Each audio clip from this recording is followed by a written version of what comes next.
But the news was just announced that WNBA TV ratings are down more than 50% since Caitlin Clark's injury. And it was also reported that the Indiana Fever television viewership is also down over 53%. Now, I know a lot of us were expecting some sort of dip since Caitlin Clark has been out with injury, but I don't think all of us were expecting the entire viewership of the entire WNBA. The WNBA just found out the hard way that life without Caitlin Clark is like Netflix without Wi-Fi, completely unwatchable the second she was out. Playoff ratings didn't just dip, they free fell like your phone battery stuck on 1% at 2 a.m. And now? The league is in full panic mode, scrambling to figure out how to keep fans from flipping the channel. Think about it. This was supposed to be the big moment, the playoffs, the time when basketball naturally sells itself instead. Viewers disappeared faster than snacks at a Super Bowl party. Did fans actually vanish into thin air, or did they just switch over to pickleball highlights for entertainment? The truth is simple. Caitlin Clark isn't just a player, she's the ratings machine, the storyline. The reason casual fans even tune in without her. The WNBA just got a brutal reality check. Star power isn't optional, it's survival, and the numbers prove it. Today, is there any chance that the WNBA, that Kathy Engelbert saw some of the ratings that I'm about to show you now and said, hey, Indiana Fever, can you do us a favor? Can you do us a solid? Can you just tease a Caitlin Clark return, kind of boost these up a little bit? Can you just dangle a Caitlin Clark return in front of the fans' faces, try to boost these ratings up a little bit? There was one matchup that this league can consistently rely on to produce massive viewership numbers. The WNBA wanted this season to be the moment, the big year, the breakthrough, the season where the league finally steps out of the shadows and proves it can hang with the big boys instead. It feels like the entire league tripped over its own shoelaces, face planted into a giant bucket of nacho cheese, and then stood up pretending it was all part of the strategy. Like, no, this wasn't choreography, this was a meltdown. The plan was simple. Build momentum, ride the wave of new stars, and finally make the playoffs must-see TV. But without Caitlin Clark?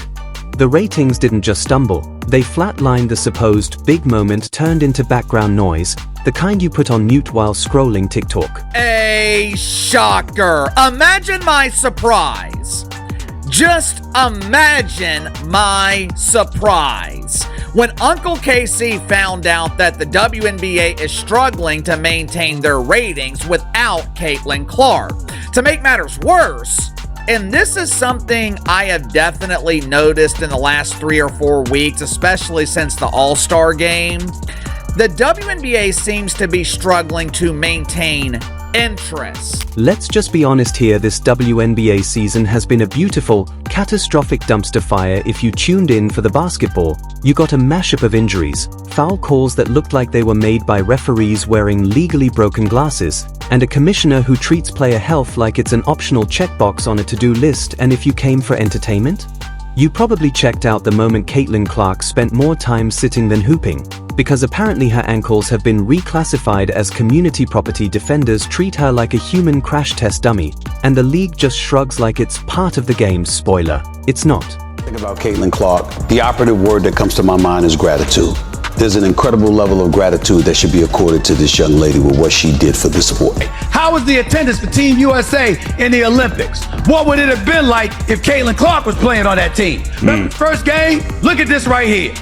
National broadcast viewership. What are we talking about here? 1,000, what is that? 1.219? Is that the number? And the game afterwards got 485,000. So the Fever in their game against the Minnesota Lynx was 1.219 million.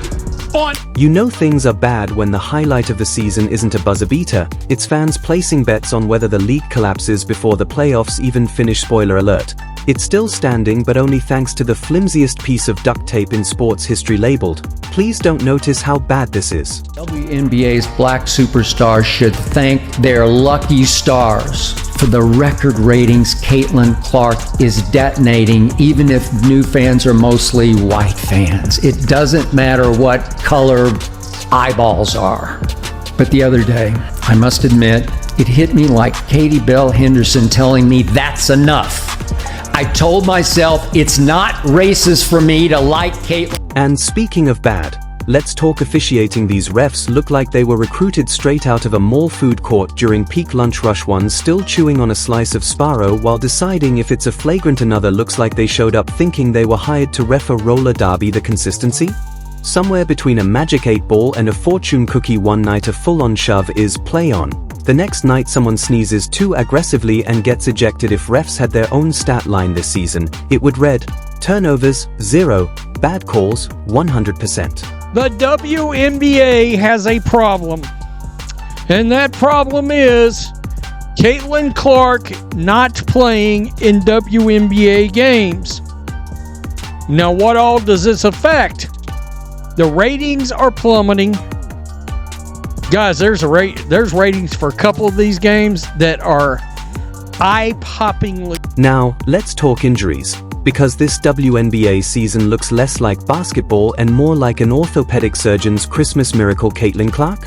She spent more time in recovery than on the court, mostly because defenders guard her like she owes them rent money. Every drive is basically an episode of how hard can we smash Caitlin before the ref notices? Spoiler, way harder than you think, but Clark's not the only one in this basketball apocalypse. You could practically hear the commissioner's office sigh when another star went down. Oh, great, one less person we have to promote. And just when you thought it couldn't get worse, Angel Reese said, yeah, I'm out mid-season, quit in most leagues. That's shocking. In the WNBA it feels more like Yelp feedback, because let's be real, if the commissioner can't keep the league running, if the refs are basically moonlighting as circus clowns, and if players are dropping like flies in July, why wouldn't Reese bail? At this point she probably figured she's safer posting on Instagram than playing another game where she gets tackled like she's trying out for the NFL. That's not a trend that the WNBA is excited about. That's a trend that Kathy Engelbert would say, hey, Fever, hey, Lynn Dunn, hey, Kelly, hey, Amber, can you guys start dangling that Caitlin Clark return like you used to do? You know, before Caitlin Clark gave a statement and you guys were hands off. Can you guys, just string them along a little bit more? We want to get these ratings back up. We want to get these numbers back. Here's the thing. None of this is happening in a vacuum. The WNBA has been begging for years to be taken seriously, to get real spotlight, to prove it's more than an afterthought. But the league itself?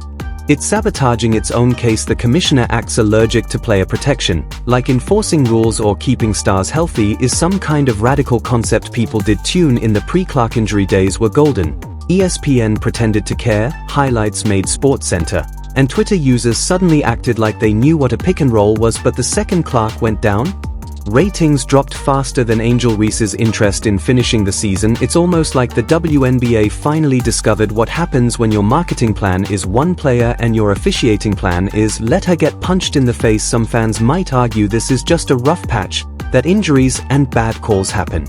But let's be honest, it's not just bad luck, it's bad leadership. The commissioner has been sitting back like a substitute teacher who lost control of the class, and instead of fixing the chaos, the league doubled down on ignoring its star players dropping out. It's fine refs making games unwatchable? Don't worry, fans will stick around. Spoiler, they didn't. At Indiana against the Chicago Sky, right after that game, they opened an investigation once again into the fans, where they found nothing, but the damage had already been done at that point. If some of these things happen just one time here and there, or there's one certain media personality who's just always saying these kind of things, then whatever. I feel like fans as a whole can be like, okay, whatever, this person is just a hater. But this is something that has happened over and over and over again, and over time it starts chipping away at how much you're going to actually care and want to support an organization if they continue to do things like. And the players who are still standing?